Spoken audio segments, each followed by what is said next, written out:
sesuai tema ataupun judul pada pertemuan kali ini ya, kita akan mempelajari visual effect dengan menggunakan After Effects secara umum.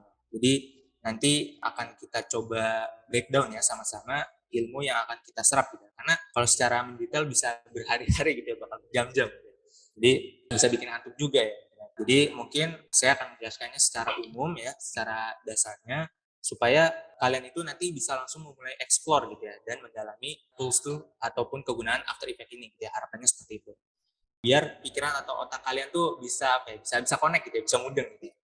Jadi sekiranya nanti kalian ingin explore sendiri gitu ya, mendalami After Effects ya, khususnya di visual dan motion gitu ya, kalian tuh ada kenikmatan ohnya gitu. Jadi kalian saat explore, oh ternyata begini, oh ternyata tools ini bisa dikolaborasikan dengan tools yang lainnya gitu ya, dan plugin-plugin serta VFX yang lainnya bisa saling dicampur gitu ya, saling bisa di-mix gitu ya. Apalagi saat belajar hal-hal baru gitu. Oke, selanjutnya ini kita langsung next aja. Nah ini kenalkan sedikit gitu ya, nama saya Akbar Abi, biasa dipanggil Ebi juga. Dan di sini saya sebagai video creator dan suka main TikTok juga ya, suka konten ya, suka video, dan itu kontennya itu sekiranya seputar visual effect gitu ya, tutorial gitu ya. Dan untuk skill yang saya punya sendiri itu ada di sini ada After Effects ya, Premiere Pro, lalu ada Illustrator juga, dan Vegas Pro ini aplikasi legend. Ini udah dari dulu ya, udah dari dulu ada, bahkan YouTuber yang namanya Chandra Leo pun pernah pakai yang namanya Vegas Pro gitu ya. Dan untuk pengalamannya sendiri itu saya udah cukup lama ya, udah 2 tahun mencoba dan berkarya. Sebenarnya saya udah lama sih untuk di bidang ini gitu ya, untuk berkecimpung ini udah cukup lama. Tapi saya baru mendalami atau menseriuskannya itu di 2 tahun belakangan ini gitu ya. Loh berarti lama banget dong? Oh enggak, jadi justru untuk kalian gitu ya, untuk menguasai After Effects gitu ya, terutama untuk VFX atau motion itu ya sekiranya butuh 2 bulan sampai 3 bulan gitu ya, untuk cukup mahir dan bisa terjun ke dunia profesional gitu. Karena waktu dulu itu saya itu belajar secara benar-benar otodidak ya. Kalau kata Oza si paling jaksel tuh perfectly alone gitu ya, benar-benar sendiri gitu. Kecuali kalau seperti kalian ini gitu kan, ikut pelatihan, ikut webinar ya, mentoring, justru itu bisa membantu kalian nih untuk bisa mahir lebih cepat gitu ya. Karena kenapa? Karena terlead gitu ya, terguidance gitu ya. Karena kan saya dulu belajar pun nggak ada guidance-nya gitu ya. Jadi belajar pun loncat sini loncat sana gitu ya. Jadi butuh waktu yang cukup lama gitu ya dalam pembelajaran. Nah, mungkin itu ya tadi sesi sedikit pengenalan dan sedikit intro-intronya. Sekarang kita langsung masuk aja ke pembelajaran ke materi ya. Saya harap kalian di sini bisa fokus ya dari sini ya. Nah, kalau tadi pada saat pengenalan dan intro saya itu kalian nggak fokus itu nggak apa-apa, soalnya nggak penting-penting amat. Gitu. Pentingnya dan urgent itu sekarang apa materi dari level easy sampai level boss nanti ada. Ini saya buat level supaya terasa lebih menantang. Gitu. Ya, ini masuk ke level easy ya. Nah, ini maksud dari level easy ini adalah jadi tools After Effects apa aja gitu yang sering atau akan digunakan dalam pembuatan sebuah visual effect ya. Karena memang dari foto beberapa tools yang ada di sini ya, lumayan banyak ini, itu sebenarnya enggak semuanya harus kita kuasai gitu, enggak semuanya harus kita dalami gitu ya. Jadi cuma ada beberapa aja. Nah ini di sini kita coba breakdown ya. Untuk toolsnya kita coba breakdown. Jadi di sini ada 4 activity ya.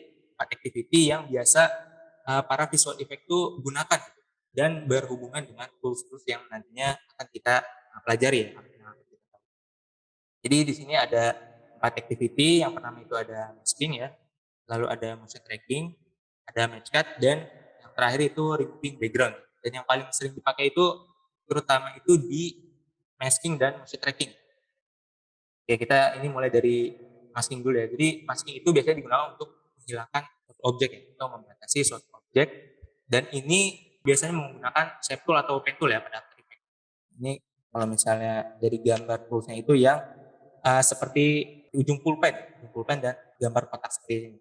Yang kanan pen tool, yang satunya lagi namanya shape tool. Nah, itu biasa untuk dipakai activity dalam masking. Nah, selanjutnya ada motion tracking gitu ya. Ini biasanya digunakan untuk men-tracking atau menjadikan suatu objek itu mengikuti suatu direction yang sudah kita buat. Memang agak rumit ya kata-katanya. Intinya jadi si objek itu dengan motion tracking data itu dapat mengikuti suatu objek lain yang bergerak dalam video.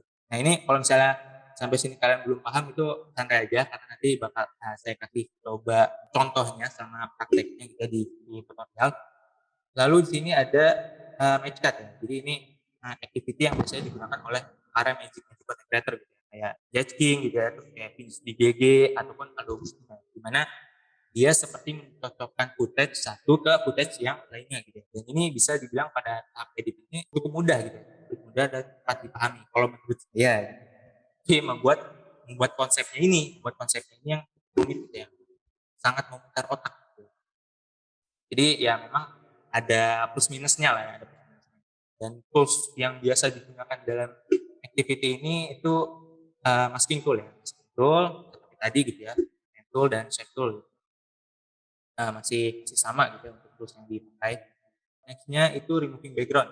Nah ini biasanya dilakukan untuk memasukkan efek di belakang objek kayak efek ledakan gitu ya. Jadi si efek ini bisa kita letakkan seolah-olah berada di belakang objek gitu ya.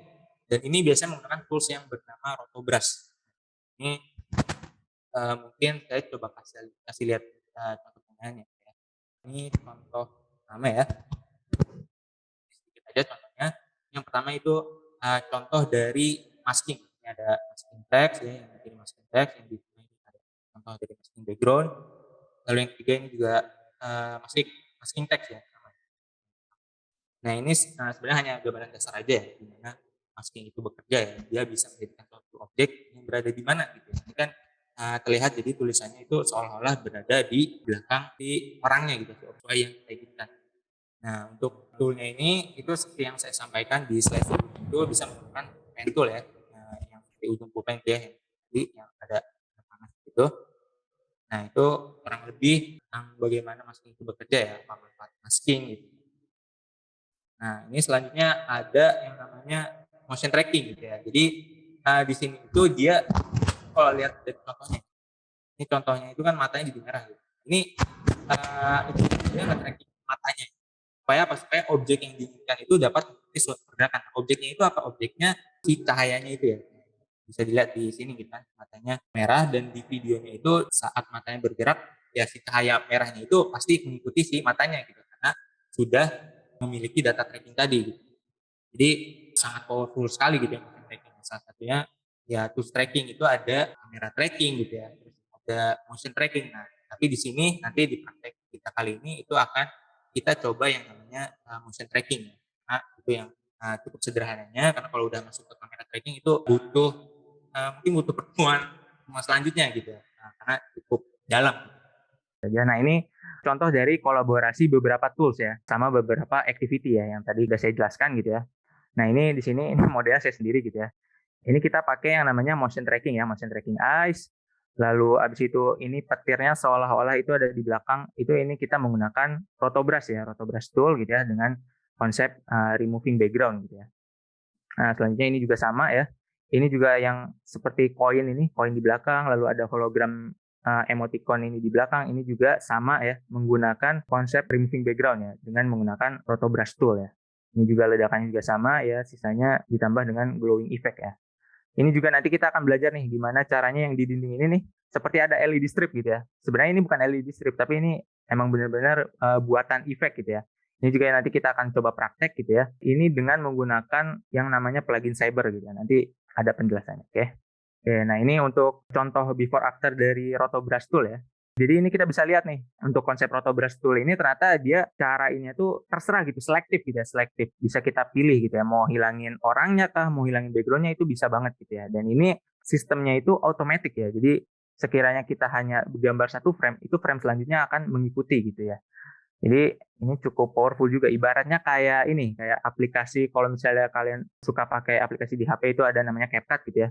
Dia kan bisa removing background. Nah, itu konsepnya seperti itu. Tapi kalau di CapCut itu dia tidak bisa memilih nih yang mau kita ilangin atau mau yang kita ambil yang mana. Tapi kalau misalnya dengan Rotobrush tool itu kita bisa memilih dengan sesuka hati gitu ya. Kita selektif gitu ya. Bisa milih temboknya lah atau bisa milih kasurnya aja gitu kan. Nah, ini sedikit contoh dari before afternya gitu ya. Ini dia milih mungkin dia menselektif orang dan kasurnya ya. Jadi backgroundnya dia hilangin dan untuk orangnya ini diambil gitu ya. Level selanjutnya ini level medium. Ini sebenarnya saya nggak tahu ini masuknya level apa. Cuma biar lebih kelihatan menantang aja gitu. Jadi ada level easy, level medium, sama level hard gitu ya.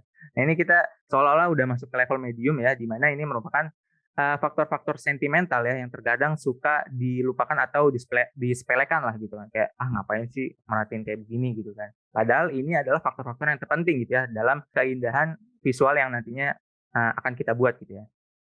Jadi ini kita akan breakdown juga apa sih yang menyebabkan suatu visual effect itu dapat memanjakan mata gitu. Lalu ada pengkomposisian juga ya, trik gimana ataupun cara kita mengkomposisi suatu layer dengan benar, dengan bijak, dengan efektif gitu ya.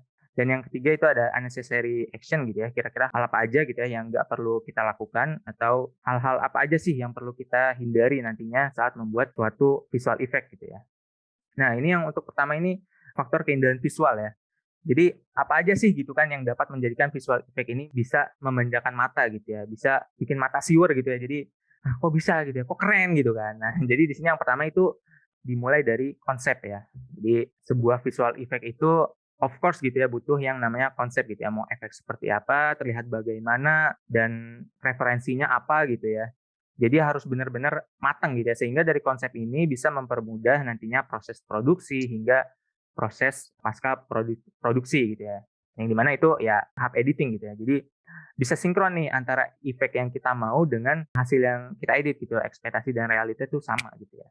Nah, selanjutnya yang kedua ini biasanya yang suka orang-orang pelein gitu ya, detailing nih. Terkadang ada beberapa editor visual gitu ya, terkhusus mungkin pemula gitu ya. Biasanya mereka itu melewatkan tahap ini gitu ya. Setelah udah bisa nih melakukan suatu efek nih aja dengan bangganya gitu. Saya udah bisa ngelakuin efek ini nih misal gitu kan. Mereka suka loncat nih ke efek yang lainnya, belajar visual yang lain. Karena terkadang kalian pernah lihat nggak sih kayak ada editan visual gitu ya, kelihatannya keren sih gitu kan. Tapi kok nggak kelihatan realnya gitu, apa realismenya itu di mana gitu kan, realisme. Ya pokoknya terlihat tidak nyata gitu ya, tidak nyata, malah kelihatan editan gitu kan. Jadi kita tuh para editor visual gitu ya, kita mengedit video itu supaya tidak kelihatan editan gitu kan. Emang emang agak lucu sih, tapi ya memang seperti itu ya. Detailing itu akan membuat suatu efek itu menjadi terlihat nyata, terlihat asli, terlihat ada gitu ya, kayak real life gitu ya. Lanjut yang ketiga itu ada properti ya. Nah ini sebenarnya ini masuk ke opsional ya dalam pembuatan visual effect dalam live action film. Karena kenapa? Karena film live action itu kan biasanya dia mengadaptasi dari suatu animasi yang dirubah menjadi real life gitu ya, jadi peran hidup ya. Nah, otomatis supaya terlihat sempurna, supaya terlihat bagus, maka properti yang digunakan itu ya pastinya mirip mungkin gitu kan, bahkan sama gitu ya. Tapi karena ini role-nya itu kita ini di bidang editing gitu ya, bidang visual effect-nya, maka kita tidak perlu berfokus pada properti ya. Karena ya bukan kewajiban dari kita gitu kan. Itu lebih ke arah art director-nya. Tapi baik lagi gitu kan. Akan alangkah baiknya bila menggunakan properti yang siap gitu, yang proper gitu ya. Gitu ya, jadi faktor keindahan gitu ya, berangkat dari konsep yang matang gitu ya, lalu pada proses editing itu utamakan yang namanya detailing gitu ya. Lalu untuk properti itu alangkah baiknya semirip mungkin gitu ya, sesuai dengan referensi yang kita punya gitu ya.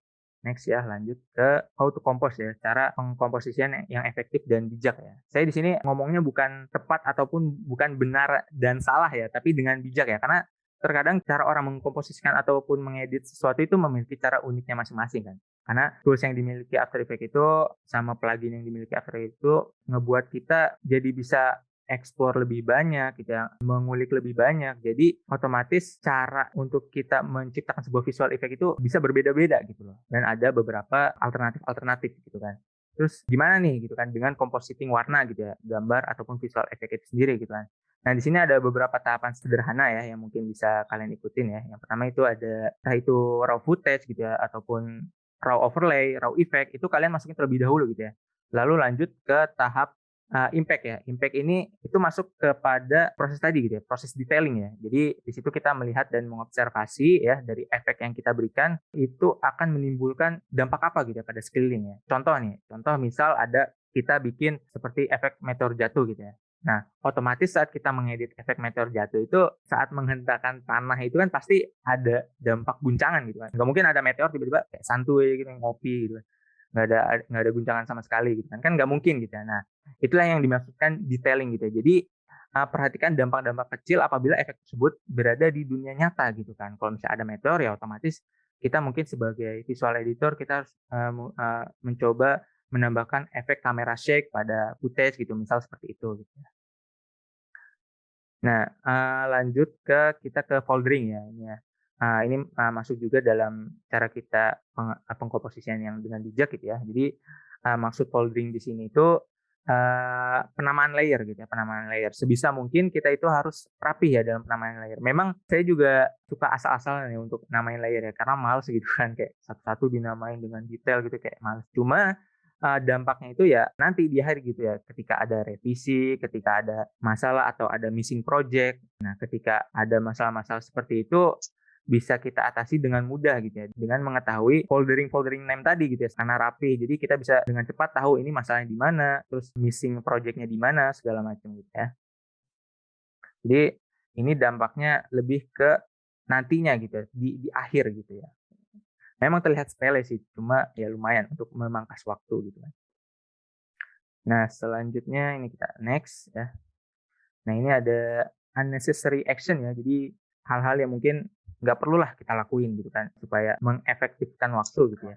Jadi hal-hal yang nggak perlu kita lakukan juga harus kita concern gitu ya. Karena pun nanti kalau misalnya kita udah bercimpung di dunia profesional itu kan kita juga bakal berpacu dengan deadline yang namanya deadline gitu ya. Jadi sebisa mungkin nih kita memangkas waktu dari hal yang kita bisa gitu kan.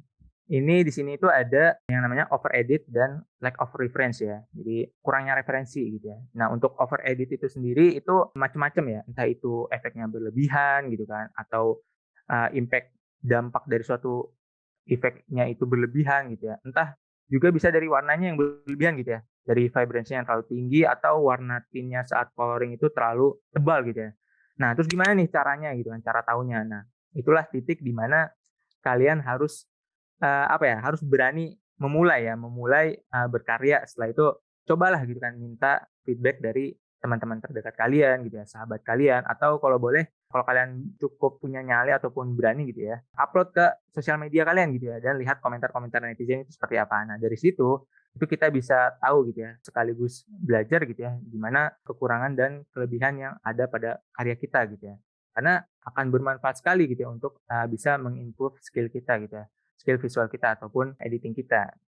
Ya kalau masih malu-malu ya coba di teman terdekat dulu kita misal masih malu go public gitu ya, masih malu untuk share di sosmed, bisa dikirim ke teman-teman terdekat dulu atau ke sahabat-sahabat kalian, nah minta komentarnya gitu ya. Sehingga kedepannya itu kalian bisa belajar dan tahu tuh gitu kan celah-celahnya. Karena kan memang nantinya juga akan seperti itu juga ya kalau di dunia profesional ya, kalian misal jadi suatu editor visual atau suatu editor motion graphics gitu ya di suatu perusahaan dan itu ya pastinya akan dipertontonkan gitu kan video kalian. Intinya mulai berani go public gitu ya, mulai berani berkarya juga gitu ya. Nah, over edit ini juga dia saling berhubungan juga nih dengan kurangnya referensi gitu ya. Jadi ngebuat otak kita tuh jadi susah untuk berpikir kreatif gitu. Karena dalam visual effect gitu ya, terutama dalam live action gitu kan, itu kan benar-benar butuh justru yang namanya referensi kan. Karena dia menjadikan animasi jadi nyata gitu ya. Mau nggak mau dia harus memiliki setidaknya referensi dari animasi yang ingin dijadikan live action gitu kan. Jadi kalau kalian ingin bikin random VFX, kalian bisa bikin konsep sendiri gitu kan. Kalau misalnya kalian udah banyak referensi nih ya kan.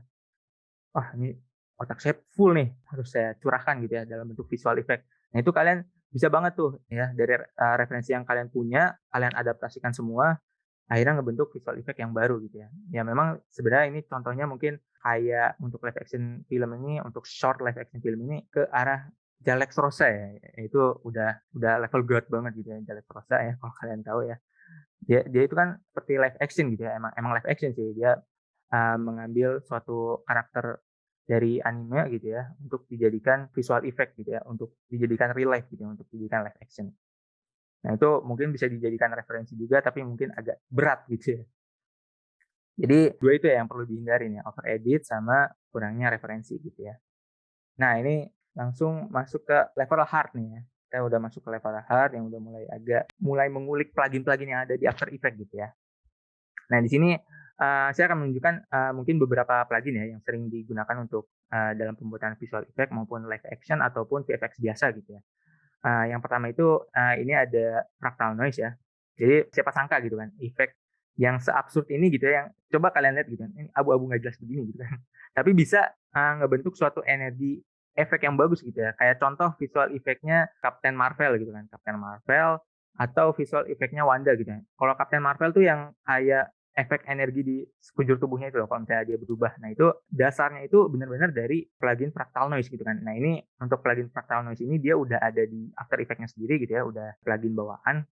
Nah ini memang sangat luas sekali gitu ya kalau misalnya untuk kita ulik gitu ya, kita ulik dari plugin Fractal Noise ini bisa menghasilkan beberapa efek-efek yang krusial, yang bagus gitu ya. Dan selanjutnya ini ada Saber ya, ini sering banget digunakan ya. Tambah lagi ini plugin eksternal yang apa ya, yang gratis. Sebenarnya ini bukan plugin bawaan ya, bukan plugin bawaan dari After Effects-nya. Nah, ini plugin eksternal ya dari luar dari Video Copilot, tapi dia mengoperasikannya tuh mudah dan bagus gitu ya. Udah gitu dia gratis gitu kan. Siapa sih yang nggak mau kalau misalnya plugin gratis gitu kan. Kita juga nanti bakal ada tutorial ya akan mencoba plugin Saber itu ya. Nah, ini kita lanjut dulu ya, plugin selanjutnya. Ini ada 2 lagi ya, yang sering kita pakai, ini ada VX Console ya. Jadi VX Console ini sebenarnya lebih ke untuk mempercepat workflow kalian gitu ya, untuk mempercepat. Contohnya mungkin nanti pas di sesi tutorial aja ya, saya semua jabarin semua ya untuk VX Console-nya. Nah, selanjutnya ada Turbulent Displace gitu ya. Ini plugin yang benar-benar sering banget dipakai gitu ya, untuk sesi detailing gitu ya, untuk memberikan impact ataupun dampak dari sebuah efek gitu ya. Karena dia bisa kayak misal ada ledakan atau energi gitu ya dan lain-lain. Emang kalau misalnya kita lihat ini efeknya rada rada komedi gitu ya. Jadi ngebikin wavy muka orang atau gimana gitu. Tapi ini bisa dijadikan efek misal ada dampak seperti api gitu ya, seperti dampak panas. Nah, itu kan biasanya suka ada glitch-glitch gimana gitu. Nah, itu dia bisa menggunakan plugin turbulent displacement ya. Nah, setelah tadi gitu ya kita ngelewatin level easy gitu kan, level medium, level hard. Nah, terbitlah level healing gitu ya, biar mental dan psikis kalian tuh tidak terkena pressure gitu ya, biar biar santai gitu ya. Jadi maksud level healing di sini itu overlay gitu ya. Karena apa? Karena overlay itu dia merupakan penyelamat bagi para editor-editor visual gitu ya, bisa dibilang. Karena pertama itu dapat menghemat tenaga, pikiran, dan waktu juga gitu ya. Karena overlay ini tuh ibaratnya tuh kayak template lah, ibaratnya kayak template ya. Nah ini ada beberapa contoh overlay ya, kalian bisa cari cari di mana dan download di mana. Ini ada di YouTube ya kan, ada di YouTube, terus ada di Triun Films, lalu ada di Footage ya. Nah, untuk Triun Films dan Footage ini biasanya overlay-nya itu berbayar ya, guys. Nah, karena memang kualitas dari overlay yang mereka tawarkan juga, yang mereka berikan itu benar-benar high quality banget gitu kan. Dan untuk YouTube itu jelas gratis gitu kan. Bisa bisa kita cari gitu, bisa kita searching yang kita mau gitu ya. Misal overlay fire atau overlay thunder gitu ya. Nanti biasanya muncul gitu ya, overlay-overlay yang berbentuk black screen gitu ya. Cuma aja kalau di YouTube itu ya terbatas gitu ya, kadang nggak semuanya ada gitu ya. Tapi sejauh saya bikin konten gitu ya, sejauh saya bikin visual effect ya masih menggunakan YouTube gitu untuk mencari overlay-overlaynya gitu ya. Jadi bisa dibilang cukup lah gitu kan. Kalau kalian ingin coba cari ya, pakai dulu aja overlay yang ada di YouTube ya. Udah tadi udah healing gitu ya, udah healing, udah tenang. Nah, ini baru kita langsung ketemu level bosnya. Nah, level bos ini level level paling akhir gitu ya, di mana kita di sini akan langsung ke sesi tutorialnya gitu ya. Kita akan melakukan beberapa praktek. Tadi udah beberapa materi udah dijelaskan gitu ya. Nah, ini kita akan langsung praktek aja. Nah, ini saya coba mengulas sedikit ya. Ini saya coba efek saber gitu ya. Biasanya itu efek saber tuh dipakai di film-film Star Wars gitu ya, film-film Star Wars. Kalian bisa lihat sendiri ya, ini pedang lightsaber palsu gitu ya. Tapi akan kita bikin menjadi sebuah karya saber yang terlihat bagus dan terlihat asli gitu ya, dengan plugin saber plugin gitu ya.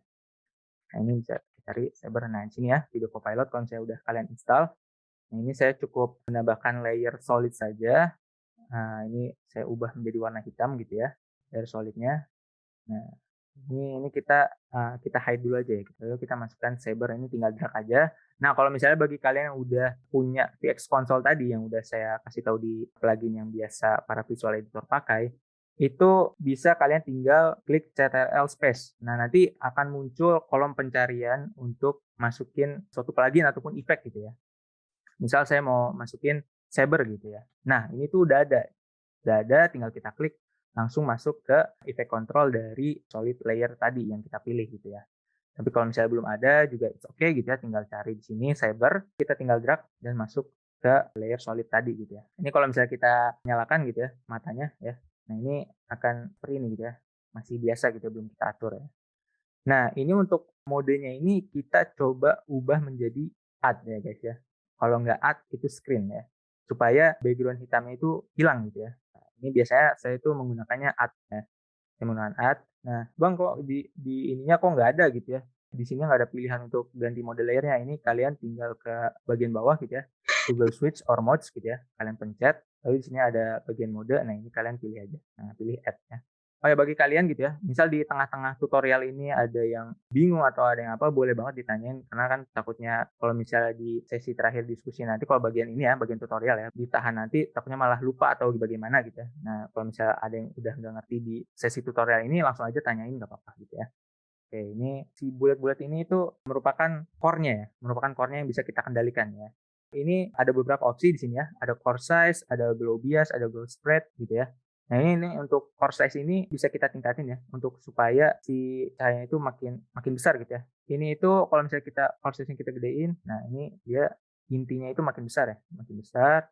Dan untuk kalau glow bias itu dia radius cahayanya itu makin lebar gitu ya. Dan kalau untuk glow spread ini dia penyebaran cahayanya semakin luas.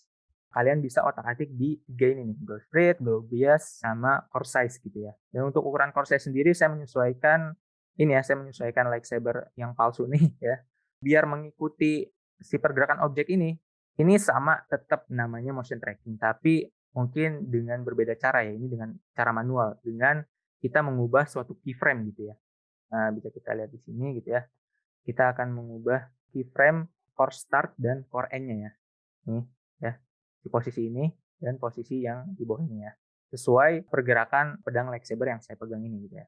Ini kita coba per frame gitu ya. Ini coba kita 5 atau 10 frame lah ya untuk melihat contohnya aja. Nah, ini pertama untuk mengaktifkan keyframe itu kalian nyalakan terlebih dahulu gitu ya di lambang waktu ini ya untuk mengaktifkan keyframe-nya aja. Nah, setelah itu untuk shortcut-nya itu untuk melihat keyframe itu kalian bisa klik U ya. Kalian klik U pada layer tersebut, nah nanti akan muncul keyframe yang udah kita aktifkan gitu ya. Nah, di sini nih.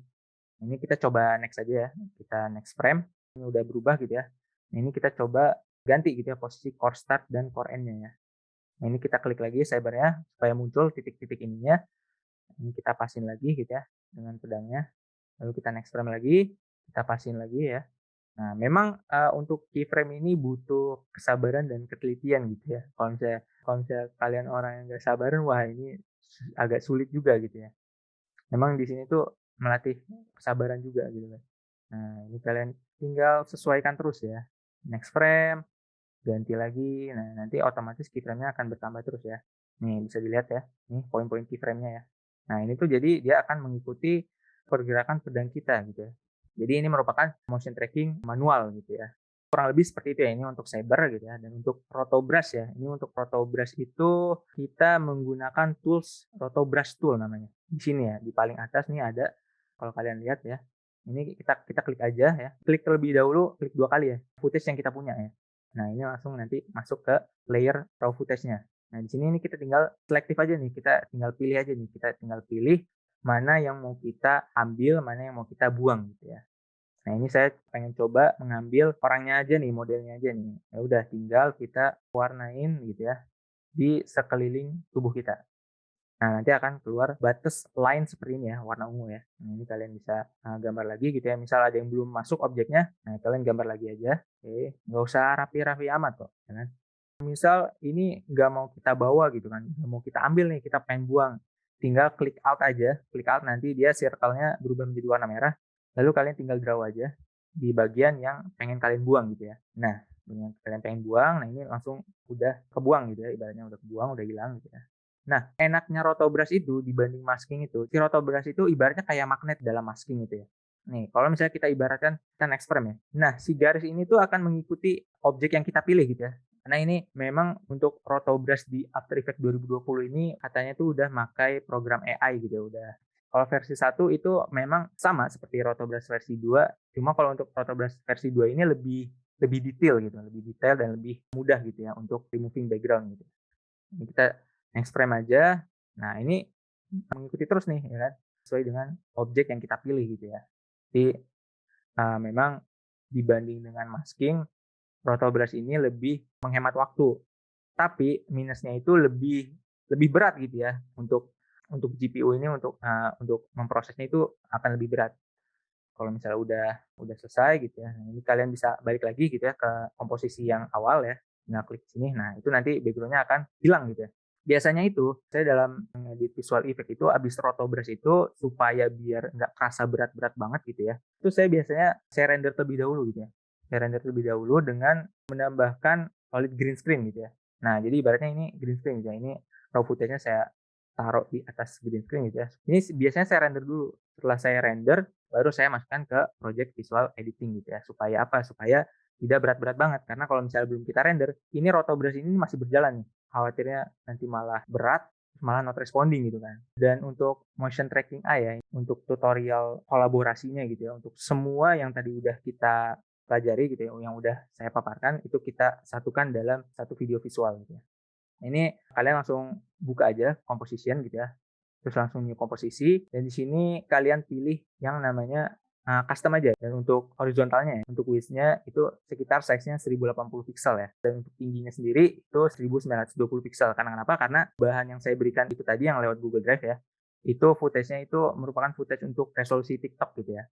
Tingginya segini ya, yang 1920, dan untuk log aspect ratio-nya ini kalian uncheck ya, kalian uncheck dan di checklist, dan ini kalian pilih square pixel ya, square pixel, lalu frame rate-nya di 30 aja, karena standar perfilman itu ya di 30 gitu ya. Kalau 60 fps itu untuk mata tuh agak kurang lah, ya kan, karena standar-standar film di Indonesia juga memakainya 30, standar-standar film Hollywood juga memakainya maksimal di 30 fps. Bahkan ada yang memakai di 24 fps, tapi itu agak patah-patah ya. Jadi saya kurang suka, jadi kalau bisa menggunakan di 30 fps aja nggak apa-apa. Nah, ini durasinya cukup di 20 aja karena memang bahan footage-nya juga nggak terlalu panjang gitu ya, karena kita hanya, mencoba mengkolaborasikan pembelajaran tadi ya. Oke, nah ini kita klik oke ya. Nah, ini sudah ada komposisinya, lalu kita langsung masukkan aja semua bahan yang udah kalian download gitu ya, yang tadi di Google Drive gitu ya. Ini coba saya masukkan dulu ya. Ini kalian langsung klik aja gitu ya dari folder, langsung kalian masukin ke sisi project ya. Kalau misalnya dengan cara lain juga bisa sebenarnya, ini kalian tinggal klik import gitu ya, terus file, lalu pilih bahan-bahan yang dimasukin semuanya. Nah, ini ya, semuanya langsung kalian blok. Nah, ini langsung klik import gitu ya, nanti udah masuk semuanya. Nah, pertama ini kita masukin raw footage-nya dulu ya, guys ya. Saya ini terlihat seperti lagi ngeden gitu ya. Dan untuk referensinya sendiri, itu kita referensinya dari animasinya Demon Slayer ya guys ya. Untuk short live action ini kita bakal menirukan efek dari Zenitsu ya guys ya. Nah, kurang lebih efeknya seperti ini ya. Nah, itu ada petir-petir, ribet gitu lah ya. Nah, tapi kita akan bikin versi sederhananya ya. Karena kita udah dapat referensinya nih sekarang. Nah, kita akan membuat efek Zenitsu. Kita langsung aja ke bagian yang ingin menambahkan efeknya ya. Ini kita ubah ke quarter aja gitu biar previewnya tuh tidak berat-berat amat gitu ya. Nah, saat mengeluarkan pedang, petir, efek-efek itu langsung mulai muncul gitu ya, langsung mulai aktif ya. Jadi titiknya itu di sini ya. Nah, ini kita pas bagian mengeluarkan pedang, kita langsung kita cut. Untuk shortcut-nya itu CTRL Shift D ya. Nah, nanti akan terbagi, tersplit seperti ini ya. Mungkin mulai dari tambahkan efek listrik yang ada di belakang ya. Nah, ini saya sambil ngebandingin hasil yang nanti akan kita buat ya. Bentar, saya coba bikin komposisinya dulu. Nah, ini kan terlihat, ada sebuah petir di belakang ini ya, di belakang. Nah, ini kita bakal menerapkan konsep rotobrush dan masking ya. Ini kita ke compositing balik lagi. Nah, di sini udah, di Google Drive itu juga udah saya sediain ya overlay Thunder-nya. Karena kalau misalnya kita bikin Thunder-nya sendiri itu cukup apa ya, cukup memakan waktu ya. Udah ada ya, namanya Thunder Overlay, kalian langsung drag aja ini. Dan ini kita pakai konsep rotobrush ya. Ini kalian klik ya. Seperti tadi ya, klik 2 kali, lalu kalian gambar ya, sama ya, persis cara yang sama. Dan untuk mempersingkat waktu lagi, saya sudah menyediakan hasil rotonya juga gitu ya. Di sini nih, ada di sini. Namanya roto brush footage. Nah, kalian drag aja, coba kalian drag gitu ya. Ini roto brush footage ya. Udah saya render juga dengan green screen, jadi sekarang kita tinggal masukkan suatu efek yang namanya ada key light ya, untuk menghilangkan background green screen-nya. Nah, ini kita langsung drag aja, langsung kita masukkan. Lalu kita pilih seperti gambar pipet di sini ya. Seperti gambar pipet di sini, terus kita pilih yang warna hijaunya. Nah, ini dia akan hilang.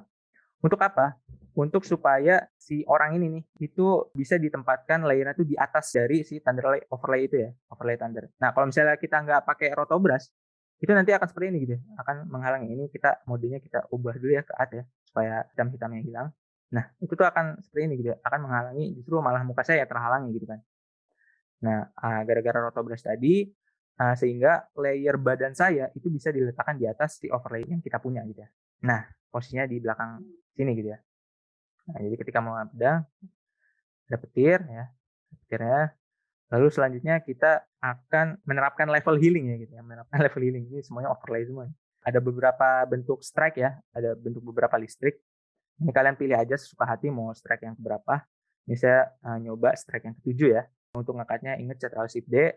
Sebenarnya untuk kalian belajar After Effects itu shortcut itu terkadang penting ya. Apalagi kalau misalnya udah mencoba aplikasi yang namanya Blender.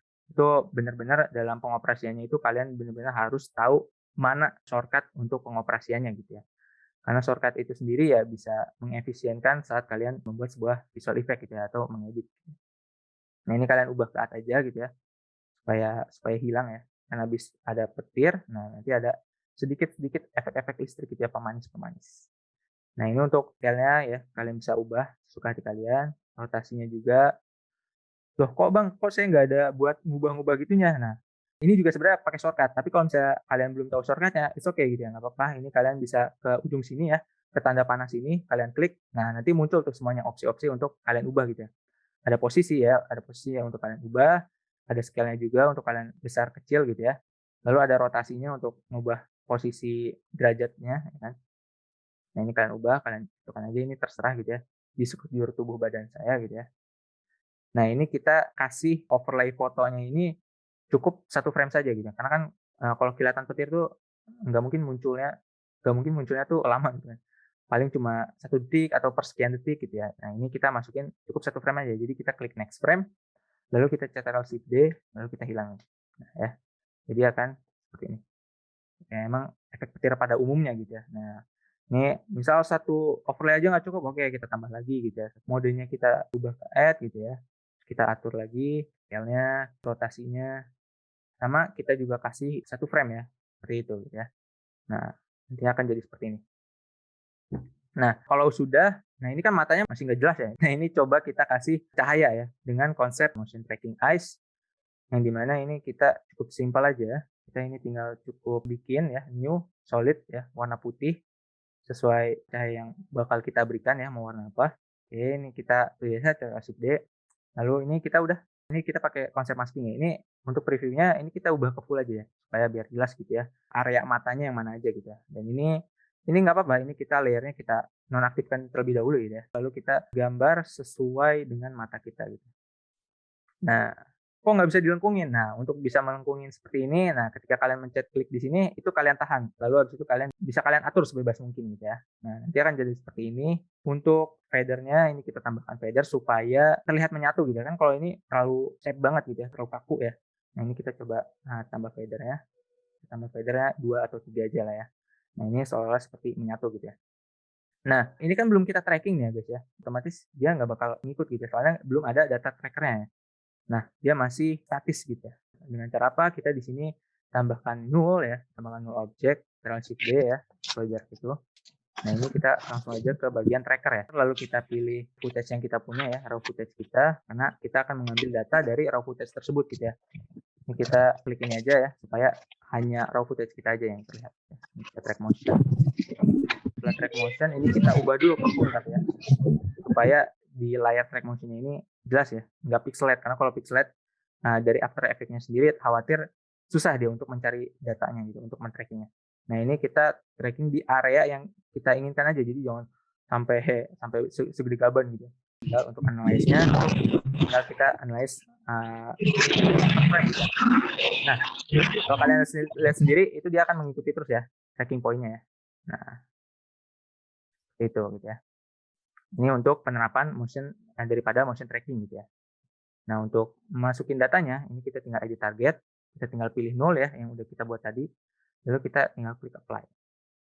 Nah, setelah kita klik apply, kita munculin lagi. Nah, ini white solid ini yang tadi mestinya foldering name ya, foldering name kita namain jadi mata mata kiri ya. Nah, ini kita untuk melingkarnya tinggal kita tarik nih yang lambang ini, langsung kita tarik ke nol ya. Nah, nanti otomatis dia akan mengikuti. Nah, karena dia udah punya data trackingnya ya, jadi dia otomatis akan mengikuti.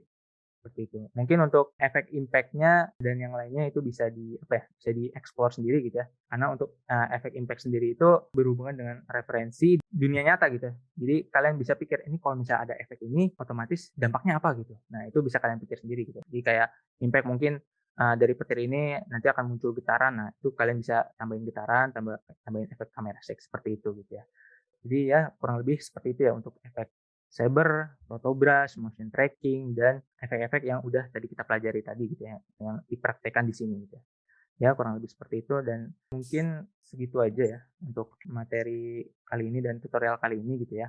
Saya kembalikan kepada moderator atau MC. Terima kasih.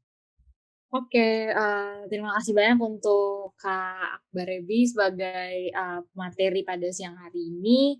Selanjutnya kita bisa masuk ke sesi tanya jawab. Ini dari Kak Angga Dewi Bowo, project apa yang memakan waktu pengerjaan paling lama dari semua karya yang pernah Kak Ebi buat dan mengapa?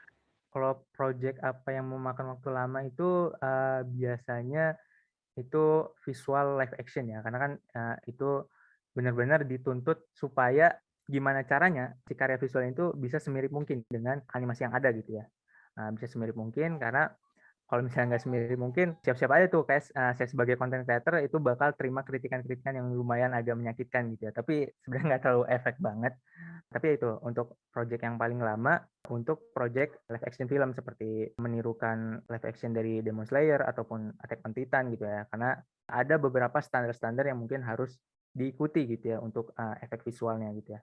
Mungkin seperti itu gitu ya untuk project yang paling lama dari visual live action. Kalau misalnya untuk VFX biasa itu justru malah cepat, karena kenapa? Karena itu masuknya ke random VFX gitu ya. Kita mau buat visual apa aja itu terserah gitu ya, mau buat kayak gimana juga terserah karena memang tidak ada standar apapun gitu ya. Sebenarnya visual live action pun nggak ada standar apapun, cuma terkadang kita sebagai content creator juga suka mengikuti standar-standar keinginan netizen gitu ya. Jadi ya seperti itu gitu ya. Untuk yang paling lama itu lebih ke live action visual film gitu ya. Seperti itu. Oke, jadi, dari Kak Ebi sendiri jawabannya paling lama dibikin live action film tadi ya, Kak? Iya betul. Semoga untuk Kak Angga jawabannya cukup menjawab ya.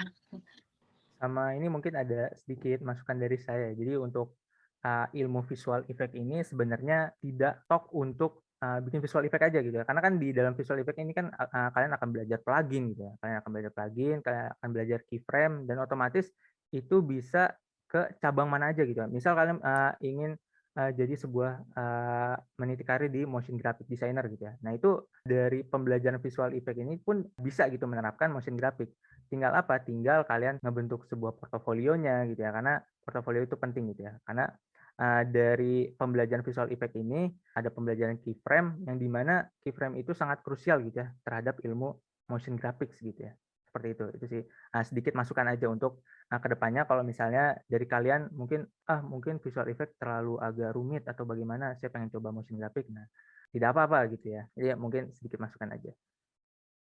Jadi aku tertarik banget sama pemaparannya tadi, terus langsung dilanjutkan sama langsung prakteknya. Nah, uh, yang aku ingin tanyakan itu gimana cara kita ngatur mood ya, Mas? Karena tadi apa namanya kita lihat keyframe satu kayak gitu.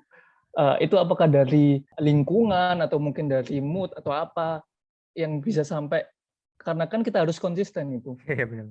Konsistennya bukan dari kita main After Effect, tapi dari After Effect-nya aja dulu kita harus konsistennya satu-satu kayak gitu.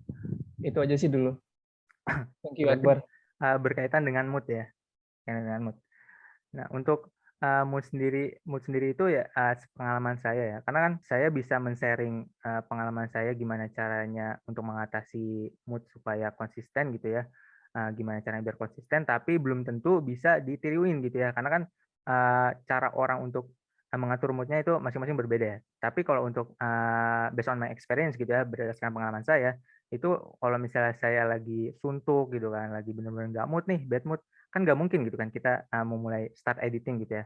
Nah, saya itu biasanya ya entah itu main game gitu ya, tapi main gamenya jangan push rank ya, karena kalau misalnya push rank terus low streak malah makin bad mood gitu kan. Ya main game have fun aja gitu ya, main main unranked, unrated gitu ya. Dan salah satunya juga yang bikin saya moodnya balik juga itu melihat alam.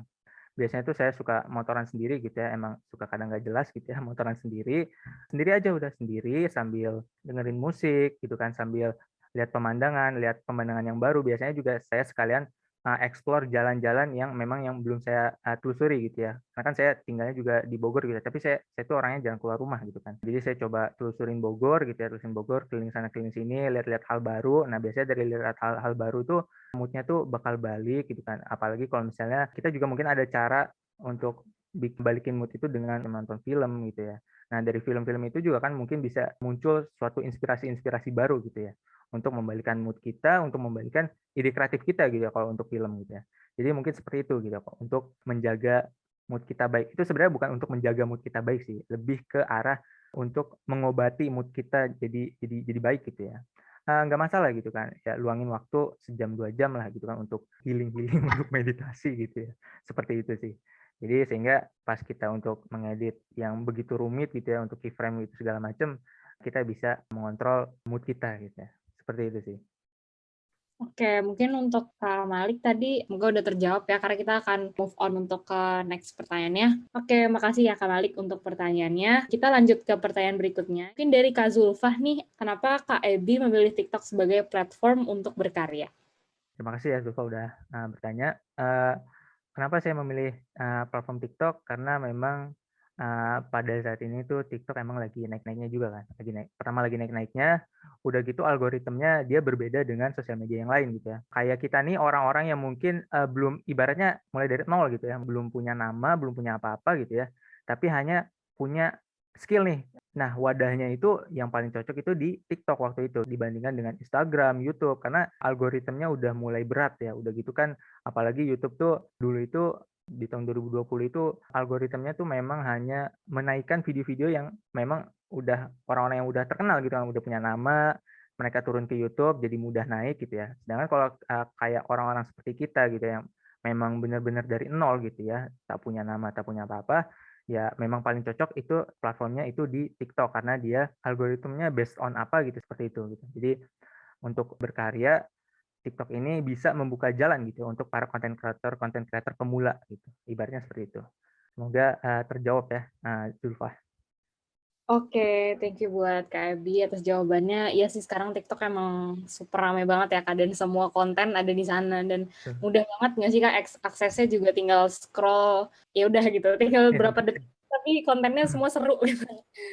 Oke, mungkin semoga untuk Kak Zulfa tadi menjawab ya Kak. Mungkin kita next ke pertanyaan berikutnya, ada di kolom chat dari Kak Bintang Fitrah. Berapa lama Kakak dulu membentuk sebuah portofolio sampai mendapatkan klien? Oke, ini pertanyaan mantap ini ya, bagus. Berapa lama ya untuk membentuk portofolio? Sebenarnya kalau kita sudah mempunyai basic skill gitu ya, mempunyai basic skill dan kita udah tahu arah tujuannya mau kemana, itu untuk membentuk portofolio itu cukup cepat gitu ya.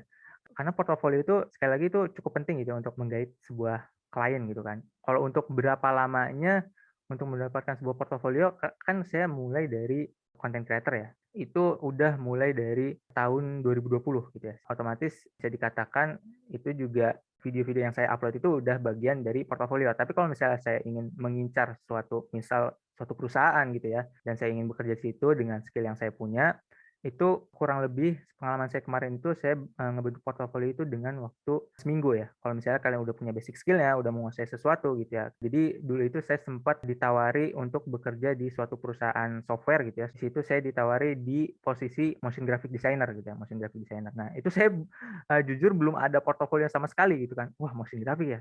Sebenarnya saya udah bisa, tapi belum ada portofolio. Nah, itu yang gawat gitu kan. Portofolionya belum ada. Jadi kita udah punya value, tapi kita belum punya sesuatu yang bisa kita tunjukkan gitu, belum punya pembuktian apapun gitu kan.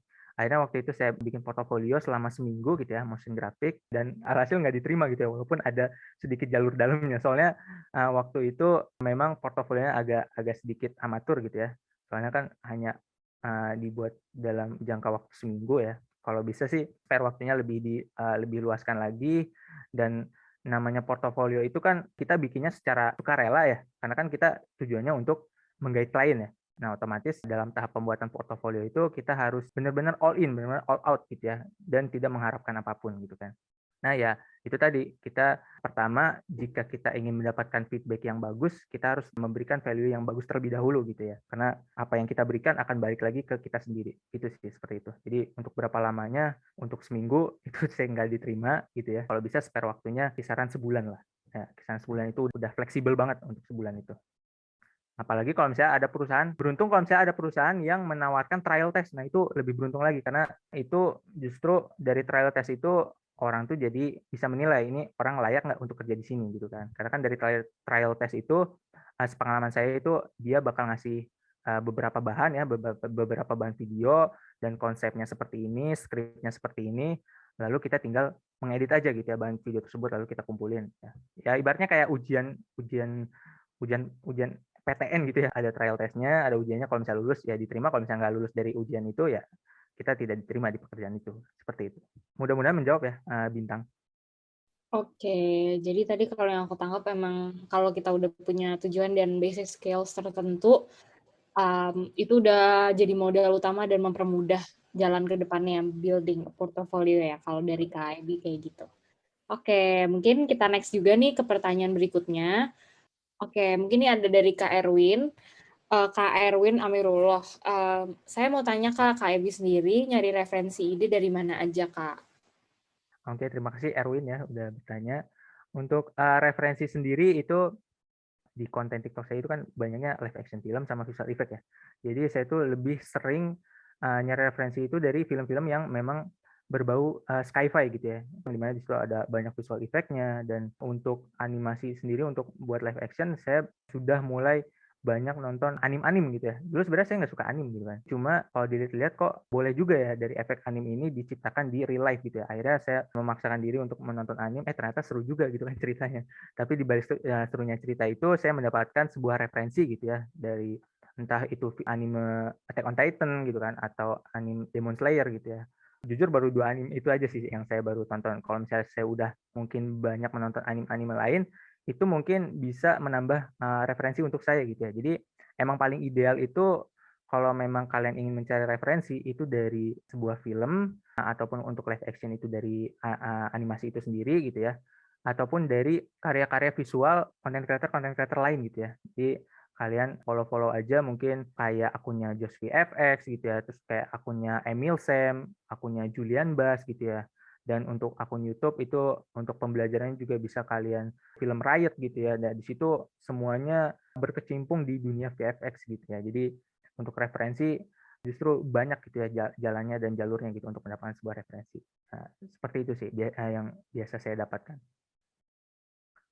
Oke, terima kasih nih Kak Ibi untuk pilihan berbagai macam referensinya. Tapi semoga harusnya referensi itu bisa di mana aja ya Kak, inspirasi segala macamnya. Oke, mungkin next-nya nih abis Kak Erwin ada dari Kak Alfianto Hari. Mau tanya Kak, untuk Kak Akbar bikin konten apakah dilakukan sendiri atau bersama tim ya? Dan Kak Akbar punya keahlian itu bagaimana belajarnya? Saya tertarik untuk mencoba visual effect. Oke, terima kasih Alfian ya udah bertanya. Jadi untuk tim sendiri itu saya nggak punya tim ya, saya emang sendiri gitu ya, perfectly alone nih. Emang benar-benar sendiri, merintis konten di sini juga sendiri. Jadi terkadang itu saya memang suka kewalahan dalam mengelola antara konten endorse dengan konten murni saya gitu ya, karena memang saya juga mengelolanya di sini sendiri gitu kan.